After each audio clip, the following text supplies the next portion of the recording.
बिस्मिल्लाहिर्रहमानिर्रहीम। शुरू अल्लाह के नाम से जो बड़ा मेहरबान निहायत रहम वाला है। अस्सलाम वालेकुम गाइस। तो स्टोरी में हम डिस्कस करेंगे कम्पिटिटिव एडवांटेजेस के बारे में। तो आज हम इसके बारे में जो है वो जानने वाले हैं। तो कम्पिटिटिव एडवांटेजेस वगैरह होता है क्या है, बेसिकली इसका मतलब क्या है, सबसे पहले तो यही हम जान लेते हैं, फिर आगे मूव ऑन करेंगे।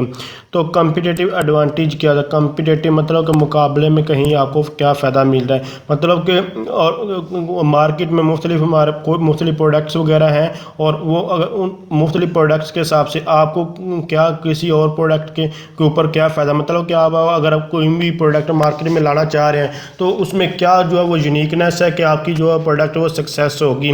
तो इसको कहते हैं कम्पिटिटिव एडवांटेज। जैसे कि मैं आपको एग्जांपल देता हूँ, मुख्तलिफ एग्जांपल आप देख सकते हैं। मैं आपको एक सिंपल से एग्जांपल देता हूँ, जैसे कि एप्पल है और यानी कि आईफोन और सैमसंग के मोबाइल्स हैं। अब आईफोन और सैमसंग के दोनों ही मोबाइल मार्केट में चाह रहे हैं, लेकिन अब दोनों का एक दूसरे के कंपटीशन, यहाँ नोकिया भी और भी हैं बहुत सारे, लेकिन मैं आपको दो ये भी लेकर चलते हैं। एक सपोज कर लें कि एक हमारे पास क्या है, एप्पल का है, और दूसरा हमारे पास क्या है, यानी कि एक हमारे पास एक आईफोन का है, एक आईफोन और दूसरा सैमसंग का मोबाइल है। अब दोनों के एक दूसरे पे कम्पिटिटिव एडवांटेज है मार्केट में चलने के लिए। अगर कम्पिटिटिव एडवांटेज ना होते तो ये सक्सेस ना होते। तो देखें आज दोनों ही सेल हो रहे हैं, एक जो आईफोन है वो भी सेल हो रहा है और जो सैमसंग है वो भी सेम जो है वो सेल हो रहा है, लेकिन दोनों को सेल होने की मुख्तलिफ कंडीशंस हैं। अब क्या कंडीशन, जैसे कि अब सैमसंग है, सैमसंग में क्या है कि वो इतनी सिक्योरिटी वो फ्राहम नहीं करता, जबकि आईफोन जो है वो जो है सिक्योरिटी फ्राहम करता है। अब आईफोन का कम्पिटिटिव एडवांटेज है कि ये क्या है कि वो सिक्योरिटी जो है वो फराम कर रहा है। तो आईफोन क्या कर रहा है, हमें सिक्योरिटी जो है वो फराम कर रहा है, जो वो अब जो सिक्योरिटी परफॉर्म यानी कि जो फराम कर रहा है वो उसका कम्पिटिटिव एडवांटेज है, ठीक है, क्योंकि सैमसंग इतनी जो है सिक्योरिटी नहीं देता।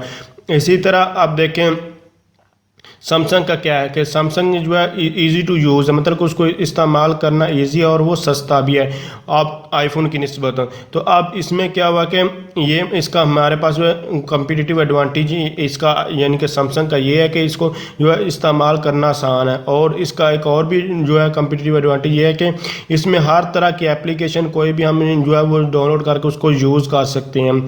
तो इसका जो है कम्पिटिटिव एडवांटेज है आईफोन की निस्बत के, इसमें हर एक एप्लीकेशन कोई भी जो है कोई भी शख्स इसको यूज़ भी कर सकता है। अब देखें जो हमारे पास उसमें जो आईफोन में क्या था, उसमें जो है वो लेस यानी कि उसमें इतनी एप्लीकेशन जो है वो यूज़ नहीं होती। और इसके अलावा जो आईफोन है उसमें वायरस वगैरह जो है वो कम आता है।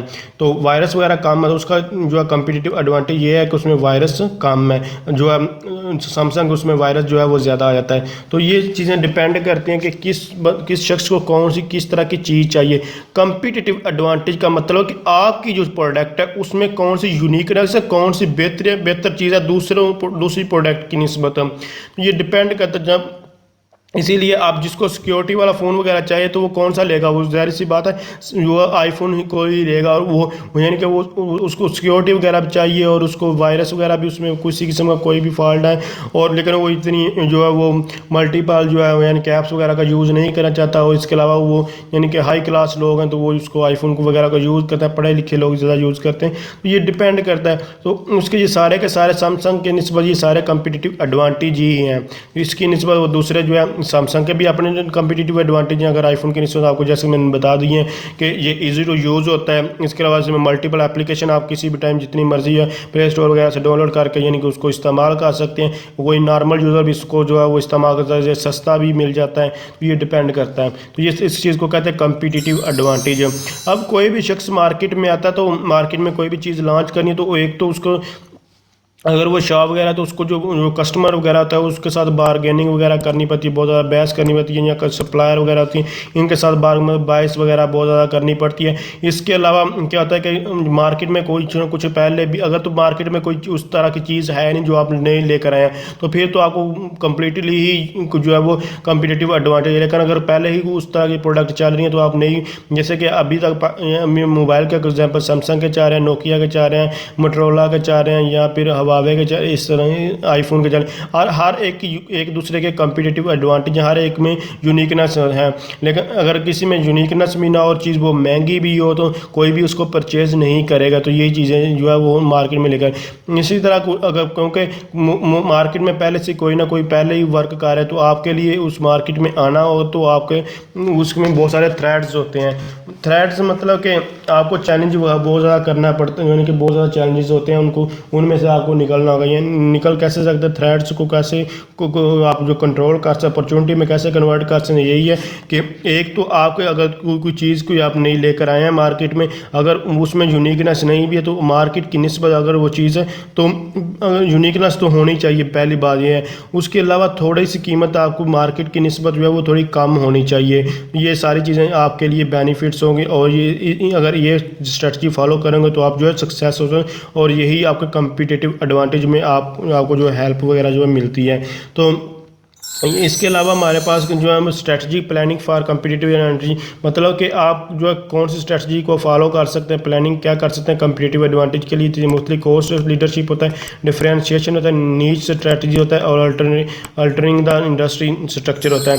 तो अब कोस्ट लीडरशिप का, तो कोस्ट लीडरशिप का मतलब कि आप देखें, अगर आप कोस्ट लीडरशिप में जो आप रॉ मटीरियल वगैरह जो वो यूज़ कर रहे हैं वो आपको पहले नंबर पर वो सस्ता लेना। कुछ लोग होते हैं कि रॉ मटीरियल वगैरह ही महंगा ले लेते हैं, जब एक चीज़ इनपुट ही कोई महंगी ले लिए, रॉ मटेरियल ही महंगा ले लिए, तो कैसे वो यानी कि वो चीज़ को सस्ता बेचेंगे। तो ज़ाहिर बात है वो महंगी बेचेंगे तो वो दूसरी चीज़ें सस्ती होंगी, तो वो इतनी उनको प्रॉफिट भी नहीं मिलेगी, वो मार्केट में बिकेगी भी नहीं, क्योंकि वो महंगी दे रहे, दूसरी चीज़ें सस्ती हैं वो महंगी दे रहे हैं, क्वालिटी भी सेम है, तो फिर ऐसे नहीं होना चाहिए।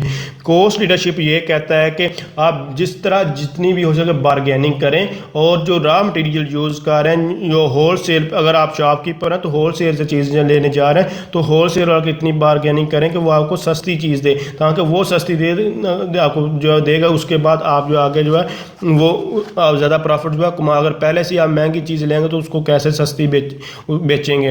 इसी तरह जो यानी कि ऑर्गेनाइजेशन है वो रॉ मटीरियल वगैरह जो लेकर आए उसको उनके साथ इतनी बारगेन कर उनको जो रॉ मटीरियल ही सस्ता मिले, ताकि आगे वो प्रोडक्टिविटी अच्छी कर सकें।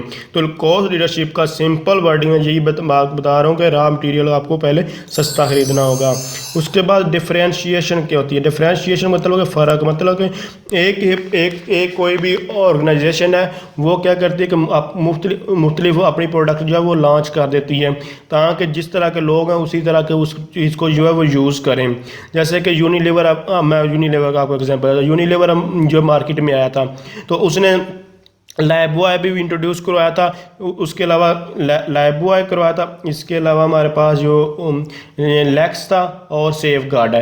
अब उसने देखा कि उसने लाइफबॉय जो है वो उन लोगों के लिए इंट्रोड्यूस किया जो मिडिल क्लास के लोग थे, क्योंकि जो मिडिल क्लास के उन जो है ये यूनिलीवर है उसने ये स्ट्रेटजी फॉलो की कि हर किस्म के जो लोग हैं उनको मैंने जो है कैप्चर करना है मार्केट में।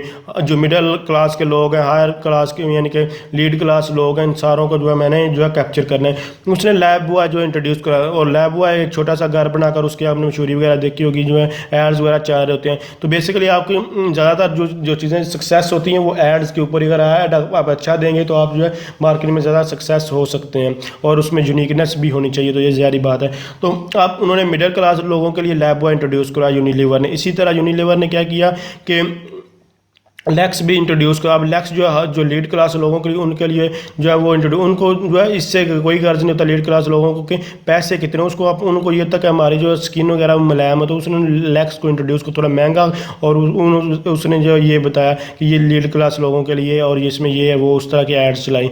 उसके बाद उन्होंने जो है वो जो हेल्थ कॉन्शियस लोग होते हैं उनके लिए भी उन्होंने क्या डिटॉल का इंट्रोड्यूस, मतलब कि जरासीम वगैरह के ये कंट्रोल करते, तो उसने उन लोगों के लिए वो इंट्रोड्यूस करवा दिया। तो जिस तरह के लोग हैं उस तरह के हिसाब से जो है वो चीज़ें जो है उन्होंने इंट्रोड्यूस करी। उसने हर एक तरह के जो लोग हैं उनको यानी कि यूज़र सेटिस्फेक्शन हासिल करनी होती है। जिस तरह भी आपका मेन मकसद है यूज़र सेटिस्फेक्शन हासिल करना, जब आप यूज़र सेटिस्फेक्शन हासिल कर लेते हैं वो फिर आप कंप्लीट, तो ये डिफरेंशिएशन होती है। इसको कहते हैं कि एक ब्रांड और वो मुख्तलिफ जो है वो स्ट्रेटजी, कोई भी ऑर्गेनाइजेशन है वो मुख्तलिफ तरह की वो जो कुछ चीज़ जो इंट्रोड्यूस को उसको कहते हैं, अगर इस तरह की स्ट्रेटजी को फॉलो तो उसको डिफरेंशिएशन स्ट्रेटजी कहते हैं। उसके बाद नीच स्ट्रेटजी के, नीच स्ट्रेटजी स्ट्रेटजी मतलब कि जो अगर आप कोई भी एक नीच स्ट्रेटजी ये कहती है कि अगर आप कोई ब्रांड को लेकर आते हैं तो वो जो ब्रांड्स हैं वो जहाँ कोई मुख्तलिफ ब्रांड्स हैं उन्हीं के साथ ही वहाँ आपको लॉन्च भी करना चाहिए। ये नहीं कि आप जो हम बिल्कुल लोअर लोग मार्केट ही बिल्कुल किसी काम के नहीं है, जहाँ ब्रांड्स ही कुछ नहीं है, आप वहाँ जो है वो लॉन्च वगैरह कर रहे हैं, तो वो ऐसा नहीं होना चाहिए। बल्कि नीच स्ट्रेटजी है कि कहते हैं यहाँ ब्रांड्स हैं, मतलब कि जहाँ जाने जाते हैं जिन नाम से कि लोग, मतलब कि पैसे वाले लोग लीड क्लास जहाँ लोग जाते हैं, जहाँ ब्रांड्स बिकते हैं, वहाँ ही आप अपनी जो है वो कोई भी चीज़ वो लॉन्च करें।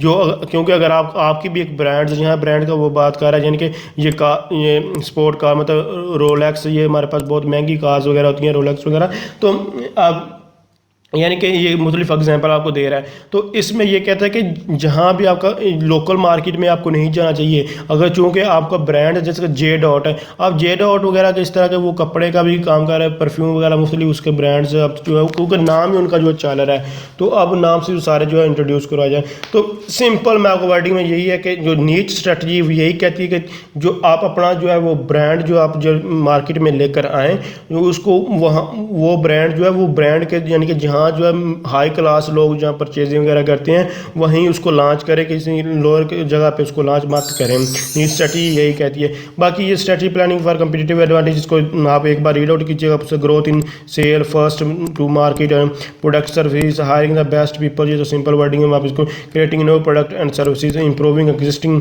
प्रोडक्ट लाइन सर्विसेज, इसको सारे को आप रीड आउट करेंगे आपको जो सारा जो है वो क्लियर हो जाएगा। इसके अलावा मैं ये सारी की सारी जो अभी स्लाइड के बारे में बताया ये बुक में से ही ली गई हैं, तो इसलिए यहाँ इसमें बुक में से आप जो है इसको रीड आउट भी डिटेल के साथ पढ़ना चाहते हो आप यहाँ से जो है बुक से इसको रीड आउट जो है वो कर सकते हैं। ये यानी कि ये हमारे पास बुक वगैरह चाहिए, आपको ये स्लाइड्स चाहिए, सारी स्लाइड्स चाहिए, जो भी जस्ट आप कमेंट्स कीजिए आपको सारा कुछ जो है मिल जाएगा। ये कम्पिटिटिव एडवांटेज है यहाँ डिटेल के साथ लिखा है, मैं जस्ट आपको समझाने के लिए वो स्लाइड्स वगैरह बनाई है, क्योंकि वो लेक्चर तो इस स्लाइड के ऊपर ही डिलीवर किया है, तो इसीलिए अगर डिटेल के साथ पढ़ना चाहते हो जस्ट आप जो है इस बुक वगैरह को यहाँ पॉज करके इसको रीड आउट करेंगे। तो ये कार वगैरह की एग्जाम्पल दी गई है, इसके अलावा ये मजीद चीज़ें जो है लिखी हुई हैं, ये सारे इसमें कम्पिटिटिव एडवांटेज में ही आते हैं। अब मुझे उम्मीद है कि आपको कम्पिटिटिव एडवांटेज क्या आता है, ये कौन कौन स्ट्रेटजी कम्पिटिटिव एडवांटेज को फॉलो की जा सकती हैं, तो आपको क्लियर हो चुकी। तो अगर आप समझ रहे हैं वीडियो हेल्पफुल, इसको लाइक शेयर और कमेंट जरूर कीजिएगा। तो थैंक्स फॉर वाचिंग। अल्लाह।